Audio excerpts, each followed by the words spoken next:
Very happy for Dennis Schroder. He gets a 2-year, $26 million deal with the Toronto Raptors. The reality is Dennis was in love with the Los Angeles Lakers. The Lakers were never in love with him back. They liked him, never in love with him. Toronto Raptors lose Fred VanVleet to the Houston Rockets. Had to move quickly on getting some type of point guard in there for next year. They give Schroder $13 million a clip. Works out for them, works out for Schroder. He obviously has lost a lot of money in his career by not taking those contracts immediately. Didn't waste any time taking this deal. He'll be heading to Canada to be the Raptors' new starting point guard. The Cleveland Cavaliers are getting Max Strus on a 4-year, $63 million deal. Y'all know what I feel about Max. I thought he was the best shooter available in free agency, just pure shooter. I had him right over Cam Johnson for that title. I think this is a huge loss for the Miami Heat.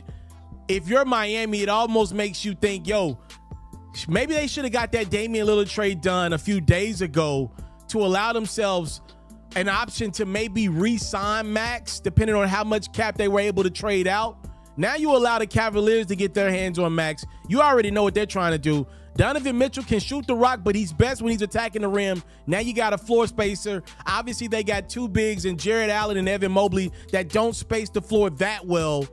Hopefully, Strus will help with that next year. It appears that James Harden may be waiting a while to see where he ends up playing basketball next season. I think the biggest piece to a James Harden trade from the Philadelphia 76ers is Tyrese Maxey. Can Philadelphia find a way to convince a team out there that James is the big catch so they don't have to trade Tyrese Maxey to bring back a star or maybe even a superstar caliber player? I think that's the biggest piece to this puzzle, is the Philadelphia 76ers' ability to make James Harden be the #1 piece to a trade, to sell the Clippers on that, to sell Portland on that.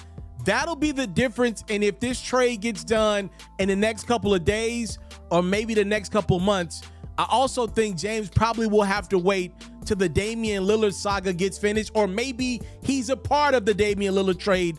Only time will tell. The Los Angeles Lakers grabbed Jaxson Hayes on a 2-year deal to give Anthony Davis some much needed support down low. If you're AD, you are somewhere smiling in your palatial estate, because if you know anything about Jaxson and what he brings to the table, the former Pelican center does not mind banging. I mean, he doesn't look like the strongest dude out there, but he's super athletic. He can jump over a lot of centers down low, and he does not mind playing the center, which will obviously allow Anthony Davis a few minutes away from having to bang down low with other teams' best center, whether it be Jokic or Embiid. I think this is a big get for the Lakers. It will not light up your bottom ticker, but Jaxson Hayes is a guy that I wouldn't be surprised one bit makes his way into that starting lineup for the Lakers at some point in the season. Welcome to NBA offseason 2023. You're in great hands with Hoops Pharaoh. There's no network behind me. There's no budget behind me. Just straight grind and hoops talk. If you don't want to miss a beat this offseason from trades, free agent signings, and draft talk, make sure you subscribe to this channel. Let's run these numbers up. It's free $99 to show me that you support the grind. Let's go.